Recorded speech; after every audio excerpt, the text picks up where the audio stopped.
Alright. So, we just watched Ant-Man and the Wasp. Bro, my head's still coming in and out of it from going back and forth so much. What do you mean? Bro, it was so cool seeing some of the animations of how they started showing like the shrinking and resizing and stuff whenever they're going in and out of it between suits. But oh man, where do we begin? It's from the beginning, right? Oh man, I'm just ready to geek out right now though. Same. Excellent movie. What do you think? Okay, so if I was to give it like a scale, because for me I saw the first Ant-Man movie as well, I would say this one lines up very well to the first Ant-Man movie. If you enjoyed the first one, you're gonna love the second one just the same. Has the same amount of humor and stuff. They didn't really overkill anything in my opinion. Fight scenes were very fluid and stuff. Little bit slow moving maybe. I could understand an argument for that. There were some parts I could have said that too. I could understand that, but overall, very good movie. But at the same time, you know, in their defense, you can't have just all action and no story. So right, exactly. But yeah, sometimes it was like, okay, let's get back to the action. You know, let's speed this part up. But, and for how the movie ended at the end with an end credit scene worked out very well. So from start to finish, I guess let's end up breaking it down. Yeah. Well, I'll tell you this though. One thing about the part of the reason why we felt that way about the hurry up, get back to the action, because the action was so good. Yeah, I feel like that's true. The Wasp, she definitely brought it. And then, oh yeah. She has some moves to compete with like Black Widow, I would say. And Black Widow's my girl, y'all. So it's not the only thing she's competing in. well, anyways, no, for real though, let's start with the beginning there. First off, it's the backstory. Oh yeah. And actually we get the parents' story. Yeah, they did start to actually breaking down a little bit more of Hank Pym and his wife's relationship, which they didn't really show in the first movie, which was really cool. It was mentioned. It was a key point of the plot line, but it was just enough. It just needed to be mentioned this time, though. They went in detail. Yeah. And they actually showed us what they went through. And oh yeah, and the original Wasp suit that he made for his wife. Yeah, which was really cool.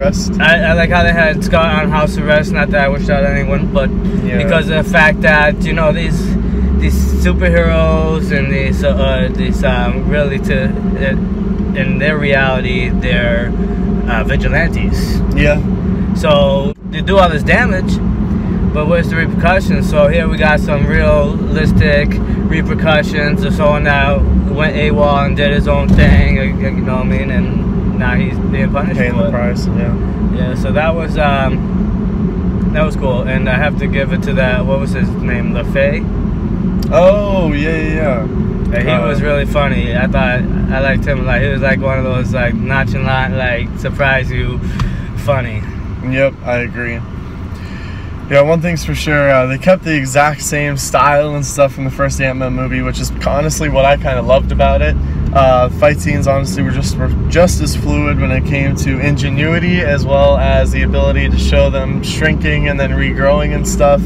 It didn't look like cheaply made or anything like that. The way they utilized that, like you could see, like the Wasp was way better skilled at that than Ant-Man was. But yeah, the way they would do it, like there was even one scene where you know, I hate to jump ahead, but where Ant-Man was defending, he went to protect the Wasp, but what he did is he like grabbed her and like flipped in the air, and when it was happening, I was like, I thought there was gonna just be a big crash, but I forgot about the whole shrinking thing. You know, he finessed it, so he just shrunk in the whole process of the motion. I was like, that's so slick. But you know, that's what makes this movie so cool. The action scenes so so impacting. Yeah. The other thing that I loved about this movie was the introduction of the villain of Ghost. Now, well, maybe anti-hero. We don't know what they're doing with her yet.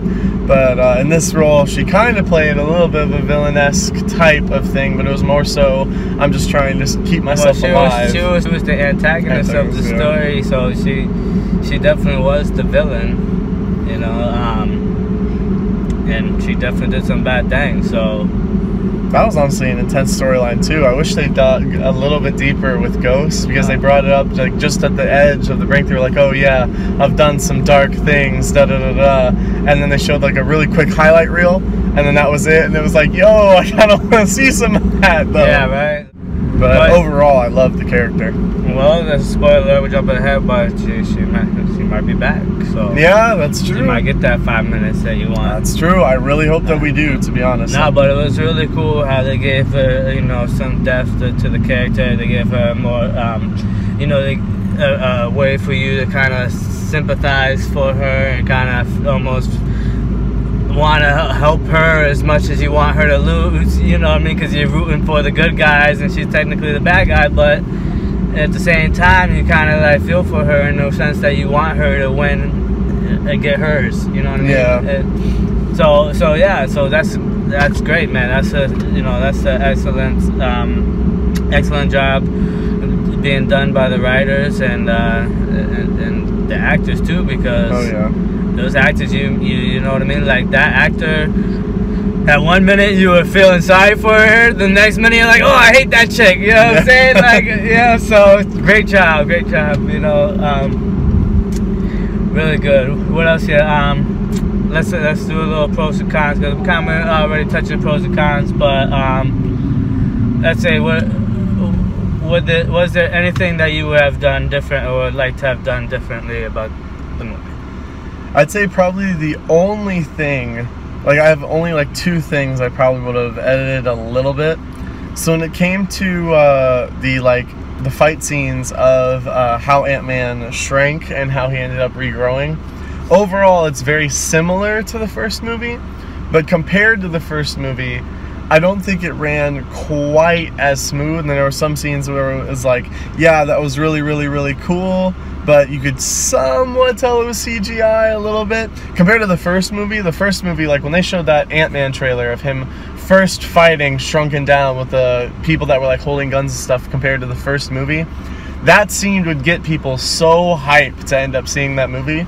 In this movie, it was still cool, but it was like, okay, kind of repeating the same tricks, maybe trying to show off something new would have been cool. I was actually going to put that as one of my pros, where they did a good job of bringing some of the old stuff that people like without overdoing it, so it seemed like it was just a copy of the old movie.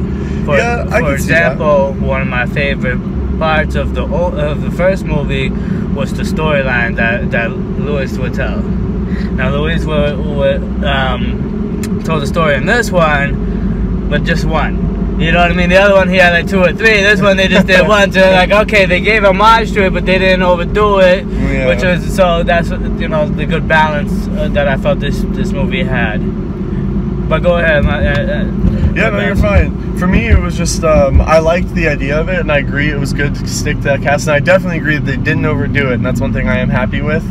But I wish that they could have given, like, something else that would have been, like, new to the fighting, for example. So, like, in this movie, they started messing around with, like, oh, quantum stuff, now we're going subatomic, etc.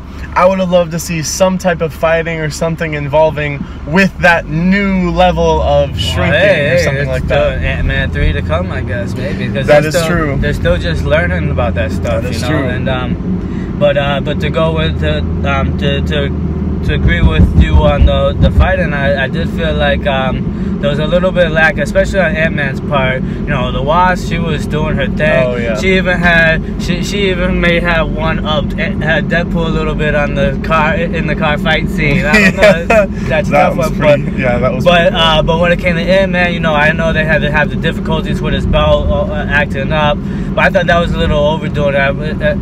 Eventually I was like, okay, I just want to see Ant-Man kicking butt and using his powers to his fullest, and unfortunately I don't think that we ever got that. Yeah, I think that's true. I think that's one of the only things that we didn't get enough of, was Ant-Man kind of also kicking his own people's butts and stuff, doing his thing. It was definitely more of a Wasp oriented movie. But I did like the fact that they did team up together and stuff. That was really cool. Yeah. I'd say the cooler parts of the movie are definitely the fact that they started to use other objects while fighting. It would make the objects around them grow, shrink, like the car scenes, the chases when they would grow and shrink and stuff like that. That was kind of cool. I did like that. Yeah, and I like how they had more shrinking and growing tech, you know, especially with the Wasp, with her stingers. She was able to shrink things and used it in the fight scenes as well in a great way. So I love it, man. It was good. It was good. I'm gonna ask you though. I think we touched a little bit on the pros and the cons. Do you have any more you want to add to it? Off the top of my head, after just getting out of the film, the only other thing now that I'm like, oh my gosh, now I'm like on the edge of my seat. So you can take it as a good thing or a bad thing. I could see both arguments for it. But I'm going to mention it anyways, was definitely the end credit scene. The fact that we now know that Avengers, the storyline for Infinity Wars, caught up at the end of the movie, I want to know what happens next, and they kind of just left you with a cliffhanger at the very end that you weren't really expecting. You were kind of expecting this happy ending, oh yay, everyone's okay, you know, we're going to end up healing Ghost Chick, and then bam, everyone's gone, and it's like, oh, Ant-Man's trapped in the void of this sub-level of some dimension that we don't fully understand yet. So it's like, I wonder what they do with that now that all of this other stuff is happening on the side as well. So we obviously know that something else is in the works. They wouldn't have just left that there as a cliffhanger ending. We're obviously going to get more, but now I want more. I have to sit here for probably another year before we get something. No, yeah, they definitely left it with a good tie-in to the Avengers movies, and also a great cliffhanger on what's to come next, how he's gonna get out of this predicament, and yeah, man, I'm excited to see more. So can't wait till the next one comes out, man, and the next time we get to geek out. Yeah, exactly, man. Well, this is great, man. This has been it was a really good movie. Definitely recommend you guys go out there and check it out. Yep. I hope y'all agree with the review. If not, y'all comment below and let us know what y'all have to add to say. Right in the comments below. Sure, till next time.